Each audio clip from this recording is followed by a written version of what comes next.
Suami saya kan sakit tuh Mbak, Iya. cuci darah di M Yunus.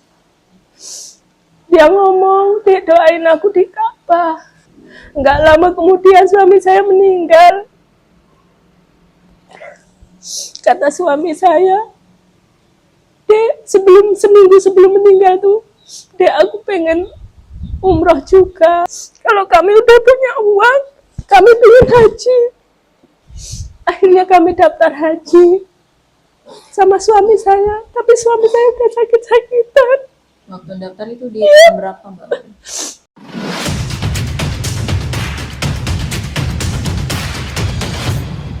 Umroh bahagia. Assalamualaikum warahmatullahi wabarakatuh. Alhamdulillah, senang sekali hari ini kita dapat hadir kembali dalam acara podcast Arba Insan. Sahabat semua, setiap perjalanan menuju Baitullah selalu memiliki kisah yang luar biasa. Hari ini kita akan mendengarkan cerita dari seorang ibu yang hebat. Beliau menjalani hidup sebagai single parent namun tidak pernah kehilangan keyakinan untuk menjadi tamu Allah. Bahkan sebelum menunaikan ibadah haji tahun lalu, Allah memberikan kesempatan kepada beliau untuk 2 kali beribadah umroh bersama Arba Insan. Insya Allah kisah beliau akan menjadi inspirasi bagi kita semua. Saat ini kita sedang berada di rumah Mbak Triatin. Beliau salah satu alumni kita yang berangkat di tahun 2022 dan tahun 2024. Mbak, bagaimana kabarnya hari ini, Mbak? Alhamdulillah hari ini sehat. Alhamdulillah. Bagaimana usahanya? Alhamdulillah lancar. Alhamdulillah lancar. Oh ya, Mbak sekarang di usia berapa, Mbak? 44 tahun. 44 tahun ya. Mbak boleh diceritakan sedikit tentang kehidupan Mbak sebagai ibu yang single parent dan bagaimana menjalani berbagai peran dalam kehidupan Mbak sehari-hari. Kegiatan saya setiap hari dagang. Terus kalau seandainya di kebun lagi panen sawit, kadang saya ikut. Karena kadang-kadang kalau di kebun tuh pikirannya lebih tenang daripada dagang. Oh iya, jadi lebih refreshnya waktu berkebun, Mbak ya? Iya. Menjalani hidup sebagai seorang ibu tentu tidak mudah, ya, Mbak. Apalagi ketika harus mengambil peran sebagai ayah dan sekaligus ibu. Besti yakin ada banyak cerita yang mungkin tidak pernah terlihat oleh orang lain. Kalau boleh berbagi cerita, tantangan apa yang paling berat yang pernah Mbak hadapi? Saya ini hidup memang dari lahir udah yatim. Saya lahir udah nggak punya bapak. Dalam kandungan saya 8 bulan, bapak saya sudah meninggal. Saya sekolah SD itu udah pulang dari SD, mulai dari kelas 5 itu udah ngikut orang, Mbak. Itu kerja? Enggak, saya ngasuh anak orang. Ngasuh. Zaman dulu tuh saya digaji 100 rupiah per hari. Jadi gajian saya tuh 1 bulan 3.000.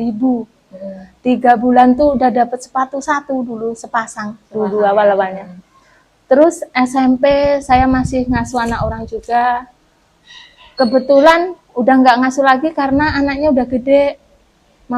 Karena mamak saya seorang janda. Terus beliau juga punya anak 3. Kebetulan kakak-kakak saya ini sekolah terus kan Mbak, sampai SMA ke Bengkulu. Yang kakak saya laki-laki itu sampai ke Bengkulu juga. Akhirnya mamak saya ini merantau pada saat saya SMP itu, mamak saya merantau ke Agri.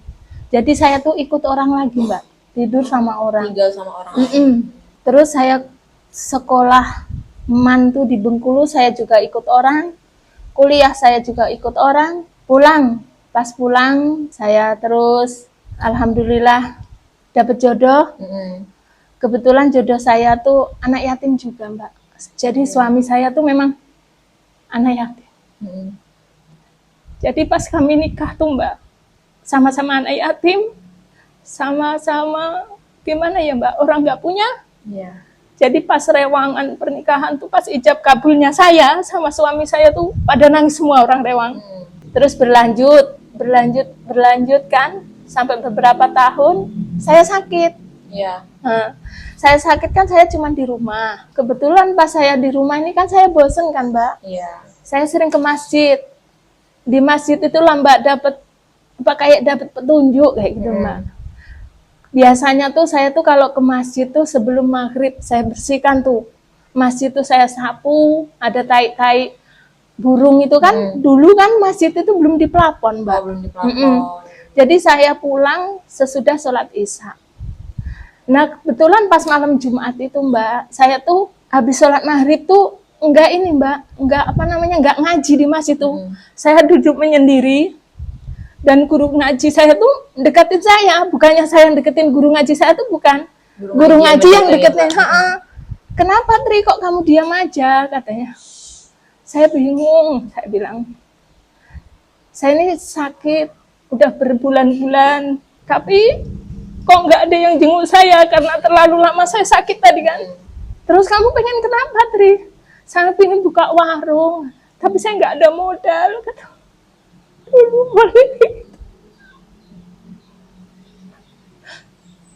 Udah itu guru ngaji saya bilang, kamu butuh modal berapa?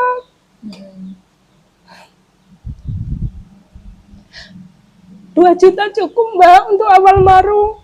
Jadi dulu tuh Mbak 2 juta tuh aku belikan macam-macam barang yang kayaknya udah komplit, padahal kayak tepung cuma 5 kilo kayak gitu. Kalau udah seminggu habis, saya belanjakan lagi.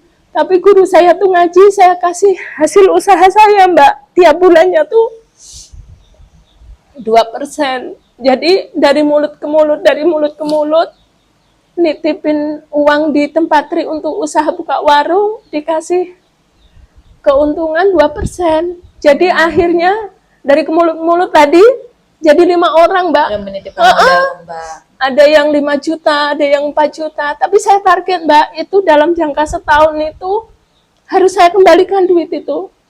Dan bagi yang meminjamkan uang ke saya, itu tuh wajib belanja sama saya, biar saya bisa ngasih 2% tadi.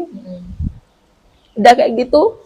Alhamdulillah waktu berjalan, akhirnya setahun tuh udah dilewatin kan Mbak. Yang misalnya, yang guru ngaji saya tuh kan karena awal dia ngasih modal kan, otomatis cepat selesainya dia, nanti cepat selesai lagi yang lain. Akhirnya berlanjut, sesudah selesai warung itu jadi milik saya pribadi. Pas saya udah jadi warung saya sendiri, saya punya niat sama suami saya, kalau warung ini berhasil, Allah ngasih rezeki, kami mau beli kebun. Kalau kebun kami udah 5 hektar.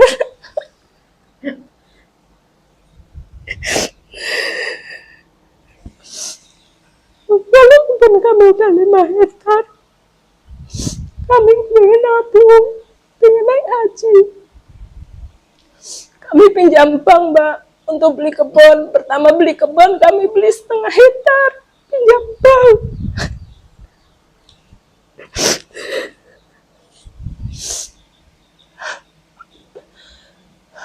Udah itu saya sembuh Mbak, sakit. Udah itu suami saya kena diabetes.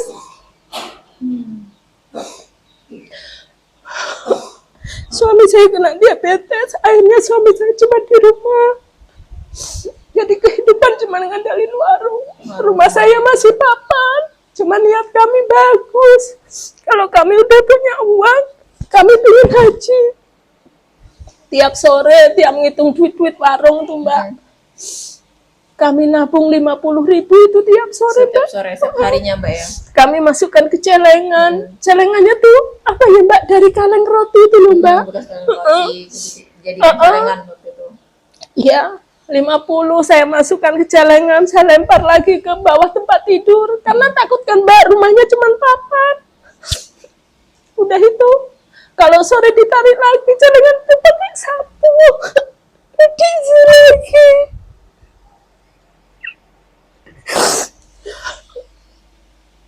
Udah itu Mbak, kami buka kan, perkiraan pokoknya udah penuh kan. Akhirnya kami daftar haji sama suami saya, tapi suami saya udah sakit-sakitan. Waktu daftar itu di tahun berapa Mbak? Kami tuh jarak tunggu 7 tahun. Oh masih 7 tahun waktu itu ya. Itu suami saya udah sakit-sakitan, kami daftar. pulang dari daftar haji, masih rumah papan tuh Mbak. Mm-mm. Ngomong sama mama, kan anak saya yang Lili itu masih kecil, Iya. umur 6 bulan. Mak, jagain Lili, doain aku banyak rezeki, aku mau daftar haji. Nanti kalau aku punya rezeki, mama tak daftarin. Awal-awalnya kayak gitu. Juga, iya. Udah kayak gitu. Setahun sesudah saya daftar tuh, mama saya terus saya daftarin. Udah habis daftarin mama saya, rezeki saya banyak, alhamdulillah. Setelah daftar haji itu Mbak ya. Saya udah daftar haji, mama saya udah tak daftarin itu Mbak, subhanallah. Saya bisa bikin warung itu Mbak, langsung rolling 2 itu. Udah itu 5 bulan sesudah bikin warung, bisa bikin rumah ini Mbak. Bangun rumah haji. Iya, bangun rumah ini langsung jadi Mbak. Enggak, padahal ini keajaiban Allah, cuman punya duit 40 juta ini Mbak. Saya ke tempat ini tukang bangunan tukang itu. bangunan. Jadi enggak uang 40 juta ini untuk bikin rumah. Kata yang tukang bangunan tuh, bismillah Tri, niat aja insya Allah bisa. Udah itu, udah bikin rumah, alhamdulillah udah jadi. Allah ngasih rezeki lagi. Ya Allah, suami saya kan sakit tuh Mbak, Iya. cuci darah di M Yunus. Dia ngomong, Dek, doain aku di Ka'bah, doain sendiri, mudah-mudahan aku sehat. Terus udah itu, saya berangkat umroh lewat Arba 2022 itu. Suami saya udah cuci darah selama 2 tahun. Jadi saya berangkat umroh pertama tuh suami saya cuci darah itu posisinya. Dan pada saat saya kembali dijemput itu, saya turun dari bandara, saya juga langsung jemput suami saya itu Mbak. Langsung, Lagi di MU. langsung jemput suami saya di cuci darah juga. Dan itu saya pulang sama suami saya. Nggak lama kemudian suami saya meninggal. Kata suami saya, Dek, seminggu sebelum meninggal tuh, Dek, aku pengen umroh juga. Kata saya, besok kalau Mas sehat, umroh bareng saya. Tapi kalau Mas nggak sehat, saya yang badalin. Makanya berangkat lagi kedua lewat Arba. Alhamdulillah, pulang dari umroh, dapat kabar dari Kemenak, panggilan haji. Ya alhamdulillah, itulah Mbak ceritanya. Perjalanannya Mbak ya. Saat ini anak berapa Mbak? 2 Mbak, yang satu udah nikah, yang satu masih kelas 5 SD. SD. Dari kisah yang Mbak sampaikan yang sangat luar biasa tadi, dulu pernah nggak Mbak kepikiran bisa ya punya rumah yang Masya Allah besar seperti ini, kemudian Mbak bisa umroh, bahkan mengulang lagi umroh ke sana, kemudian haji kayak gitu Mbak? Kalau zaman dulu sih Mbak, nggak ada Mbak kepikiran bisa ke tanah suci kayak gitu, nggak ada. Karena memang lihat kondisi itu, kami sama-sama anak yatim Mbak, awal-awalnya itu orang tua sama-sama nggak punya. Jadi kok boro-boro tuh Mbak mau ini, apa namanya, mau ke tanah suci. Tapi namanya keajaiban Allah ya Mbak. Dulu tuh sebelum saya bikin rumah kayak gini, dan rumah saya papan dulu, memang awalnya saya sering sholat malam Mbak, sholat tahajud. Di sholat malam itulah Mbak saya berdoa. Bahkan rumah papan saya tuh dibobol orang 2 kali itu Mbak. Yang pertama tuh dibobol belakangnya tuh pas saya lagi sholat wudhu, mau sholat tahajud tuh, akhirnya mereka nggak jadi. Yang keduanya juga kayak gitu Mbak, dibobol lagi sama orang. Pas sudah buka warung tuh kan, sudah buka warung tuh kan otomatis kan barang banyak. Rumah masih papan. Kan orang-orang tuh kan ada yang niat buruk kayak gitu nah Mbak. Tapi Allah lindungi semua Mbak. Jadi gimana ya Mbak, mungkin Allah tuh pengen ini untuk saya kayak gitu, beserta keluarga. Jadi orang lain nggak boleh mengambilnya kayak gitu nah Mbak. Mungkin keajaiban itu tadi Mbak ya, keajaiban Allah tuh subhanallah. Sholat malam Mbak juga. Iya, kedekatan Mbak pada Allah itu banyak melindungi Mbak. Iya, tapi memang ajaib tenan Mbak sholat malam tuh, Masya Allah. Setelah Mbak umroh waktu kemarin, yang pertama kali waktu melihat Ka'bah? Apa yang Mbak rasakan, Mbak? Nangis, Mbak. Nangis. Pas umroh pertama tuh lihat ada tertutup Ka'bah tuh dengan kain hitam itu. Itu Ka'bah gue langsung nangis, Mbak. Ya Allah, kok aku sampai sini kayak gitu loh, Mbak, ceritanya. Tapi ya Allah, subhanallah. Masih Gimana ya, kebayang Mbak? nggak sekarang, Mbak? Masih. Bahkan saya umroh lewat Arba'in Syari ini kan memang pertama awalnya saya disuruh suami ya, Mbak. Jadi pas di saat orang jalan-jalan lagi tur tuh, saya nggak mau, Mbak, jalan-jalan. Saya ingin berdoa dan berdoa di Ka'bah itu lah, Mbak. Iya. Doain suami saya. Jadi niat saya umroh tuh bukannya jalan-jalan, Mbak. Memang betul ibadah waktu itu. Memang saya pingin keajaiban Allah itu lah, Mbak. Kalau boleh tahu ketika Mbak berdiri depan Ka'bah, siapa yang pertama kali Mbak doakan? Suami saya. Amin, Mbak. Karena suami saya menunggu saya di rumah. Ya dalam keadaan sakit. Suami saya minta didoakan. Saya biar sembuh. Minimal kalau saya nggak sembuh, saya bisa jalan sendiri, nggak usah harus naik kursi roda. Jadi pertama sekali di Ka'bah tuh suami saya, Mbak, saya utamakan. Karena beliau salah satu yang motivasi Mbak untuk berangkat itu ya. Selama Mbak di Tanah Suci, adakah suatu kejadian yang benar-benar Mbak merasa Allah itu memeluk Mbak saat itu? Di saat haji, Mbak. Di haji ya? Di saat haji tuh, saya di masjid tuh sholat duha. Pagi itu ya? Saya sholat duha jam 10 tuh, udah itu saya keliling kan setiap disunahkan untuk Ya, tawaf. Tawaf. Tapi saya niatkan tawaf saya itu, ya Allah, saya ingin mencium Hajar Aswadmu. Masya Allah, Mbak, ada ibu-ibu dari Jawa itu bawa anak lanangnya, anak laki-lakinya itu, kan saya kan udah dorong-dorongan tuh, Mbak. Saya bilang, ibu orang Jawa ya, iya Mbak, ini anak saya, Bu, boleh nggak saya ikut antrian cium Hajar Aswad, katanya. Boleh Mbak, boleh, ayo. Akhirnya saya ikut yang dari Jawa, padahal saya dari Bengkulu kan, Mbak. Tapi kan namanya di Tanah Suci, semua saudara kan, Mbak. Anak lanangnya tuh, sini Mbak, kalau mau ikut. Pas mau sampai ke Hajar Aswad, ibunya tadi bilang sama anaknya, saya nggak kuat, Nak, saya nggak kuat, katanya. Ya udah, kalau ibu nggak kuat, Mbak aja yang maju. Itulah Mbak keajaiban Allah. Saya tuh dilindungi orang yang nggak kenal, malahan namanya nggak tahu, iya, namanya nggak tahu siapa namanya. Saya nggak juga sempat ngucapin terima kasih karena saya kan masih berusaha kan, Mbak.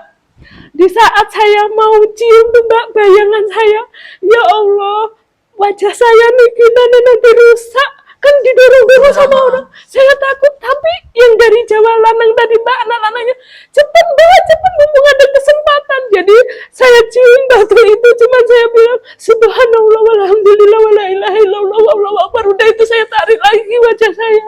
Karena saya takut, Mbak. Di situ kan orang gede-gede semua. Tapi subhanallah, Mbak, habis itu tuh, Mbak, saya bencar dengan yang dari Jawa tadi, saya nggak tahu lagi. Itulah keajaiban, Mbak. Masya Allah. Iya, sementara kawan-kawan saya kan nggak bisa. Tapi saya nekat. Apalagi di zaman haji itu kan sangat padat, Iya, Mbak, Mbak. ya. Gitu. Itulah keajaiban Allah, Masya Allah. Mbak, kan dari pengalaman Mbak, mungkin sudah 2 kali umroh, kemudian haji. Ada nggak Mbak yang Mbak rasakan setelah pulang umroh, itu keajaiban-keajaiban yang Mbak dapatkan dari rezeki mungkin, ya dari kehidupan, seperti apa Mbak? Sesudah pulang umroh tuh, Mbak, kalau kata orang, duitmu ini loh Tri, udah ini banyak kayak gitu untuk umroh kan, nggak apa-apa. Nanti pulang diganti lagi sama Allah. Keyakinanku kan kayak gitu, Mbak. Sangat yakin. Dan ternyata kan benar, walaupun suami saya yang saya umroh pertama itu kan suami saya sakit. Ya alhamdulillah, warung laris, Allah kasih kan. Kebun, alhamdulillah sawitnya sawitnya tuh agak dapat banyak, lumayan kayak lumayan, gitu hasil panennya lumayan. Akhirnya kan kalau ibarat dikumpul-kumpul bisa nambah kebun lagi. Umroh kedua pun kayak gitu. Suami saya meninggal, saya pakai masa idah 4 bulan 10 hari. Udah itu kan ada program umroh lagi sama Mbak Besti kan. Iya.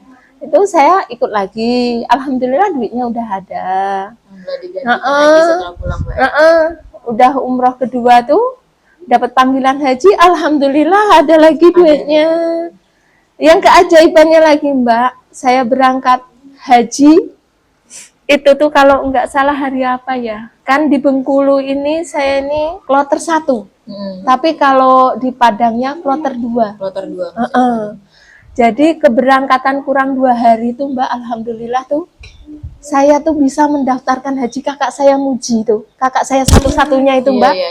Itu saya ajak ke Kemenak untuk daftar Mbak. 2 hari sebelum Mbak berangkat haji. Iya, karena saya pikir saya berangkat haji, sementara di rumah ada uang untuk bisa daftar haji 1 orang. Iya. Jadi saya tuh punya saudara 1 laki-laki.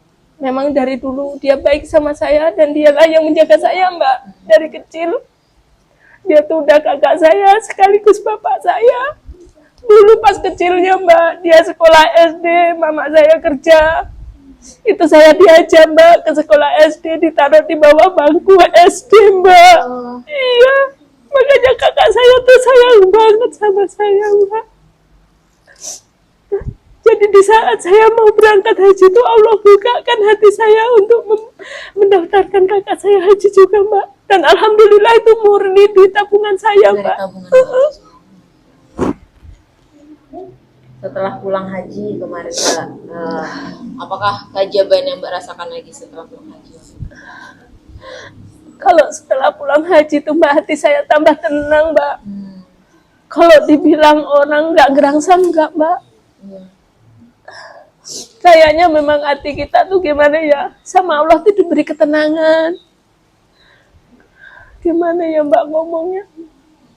Saya tuh walaupun kan sekarang satu rumah dengan anak perempuan saya yang sudah nikah, dengan menantu saya, dengan cucu saya. Tapi kami itu damai Mbak, nggak ada pertengkaran, nggak apa. Itulah doa saya Mbak. Saya ingin tenang di rumah ini Mbak. Itu udah lebih dari cukup. Mbak kan setelah melaksanakan ibadah umroh kurang lebih sudah 2 kali, kemudian setelah sudah haji juga. Apakah ada rencana Mbak ke depan untuk umroh lagi? Ada Mbak, kalau udah dari sana tuh kepinginnya ke sana lagi. Bahkan anak-anak saya tuh kalau bisa kan saya ajak ke sana. Alhamdulillah anak saya, menantu saya udah saya daftarkan haji ya. Terus Lili ini juga sudah saya daftarkan di Kemenak, tapi ternyata umurnya kurang Mbak. Besok kalau udah 12 tahun baru si Lili bisa daftar haji. Jadi rencana ini cuma rencananya Mbak, Allah yang mengatur semuanya. Ini rencana saya, anak saya dan menantu saya yang udah nikah nih rencananya sebelum udah daftar haji, tapi sebelum berangkat haji besok bisa berangkat umroh. Dan alhamdulillah kan selama ini saya umroh dengan Mbak Besti nih. Karena kita udah kenal makanya kita sayang kan. Insya Allah besok kalau anak saya umroh nanti lewat travel Arba Insani ya. Kenapa Mbak masih memilih Arba Insani untuk memfasilitasi keluarga Mbak untuk beribadah ke Tanah Suci nanti? Gimana ya Mbak? Karena tanda kenal kita sayang. Tanda kita sayang apa ya Mbak? Ya kalau kita sayang tuh pasti kan ada bukti. Ya kita ngomong sayang sama Mbak, kita udah kenal baik, Mbak baik sama saya baik sama Mbak, kan otomatis kalau ada rezeki, saya daftarnya sama Mbak lagi. Kalau daftar sama travel lain kan saya belum kenal Mbak. Terus sekarang kan banyak penipuan juga kan Mbak, seperti yang saya gimana ya Mbak, dibilang tetangga tapi jauh, itu kan ketipu kan Mbak. Jadi saya takut Mbak. Jadi kalau kita udah kenal otomatis misalnya saya berangkatkan anak saya lewat travel Arba kan, Mbak nitip ya anak saya. Iya. Dan juga fasilitas yang Mbak rasakan bersama Arba Insani itu gimana kemarin Mbak? Ya alhamdulillah, yang umroh saya pertama kan saya belum kenal Mbak kan. Dan ternyata kan Mbak baik sama saya walaupun belum kenal pertama sekalinya. Saya berangkat umroh kedua kan otomatis Mbak lebih baik lagi kan. Itu yang saya harapkan dari travel tuh Mbak. Jadi mungkin orang-orang yang belum kenal dengan travel Arba tuh mungkin takut kan. Tapi sebenarnya Arba tuh bagus Mbak orangnya. Gimana ya, ramah. Dulu saya waktu umroh pertama tuh nggak kenal, mereka baik kayak gitu nah Mbak. Emang itu sih yang diharapkan orang-orang tuh, kebaikan dari salah satu travel kayak gitu. Dari segi pelayanan. Iya, dari alhamdulillah.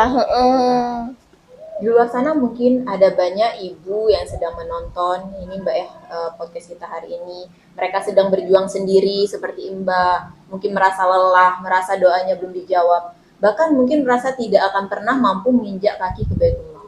Kalau boleh Mbak menyampaikan satu pesan dari hati sebagai sesama ibu yang pernah melewati jalan itu, apa yang ingin Mbak sampaikan kepada ibu-ibu yang menonton?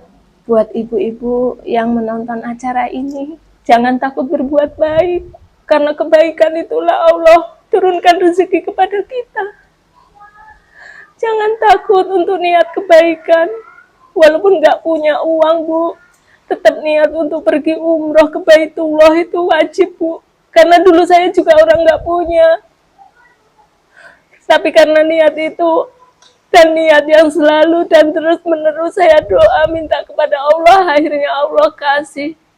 Kalau bisa ibu-ibu jangan sampai putus asa, minta sama Allah diberikan rezeki yang halal. Dan bagi ibu-ibu yang janda, jangan lupa doain suaminya. Mudah-mudahan suaminya selalu dalam lindungan Allah Subhanahu wa Ta'ala. Terima kasih banyak atas bincang-bincang kita pada hari ini. Sangat menginspirasi ya Mbak. Dari banyak kisah yang Mbak ceritakan tadi, dari kehidupan, dari masa kecil beliau yang serba kekurangan, yang mungkin kalau kita lihat sangat sulit untuk bisa ke Baitullah. Tapi alhamdulillah saat ini beliau bisa pulang pergi ke Baitullah dan telah melaksanakan haji, bahkan beliau bisa mendaftarkan keluarganya haji. Terus bagaimana dengan Anda yang telah Allah beri kecukupan dan kemudahan rezeki, tapi Anda masih menunda ke Baitullah? Kami tunggu Anda untuk melangkah ke Baitullah bersama Arba Insan. Terima kasih telah menyaksikan podcast kita pada hari ini. Semoga menjadi inspirasi dan motivasi kita semua. Dan jangan lupa saksikan kisah selanjutnya.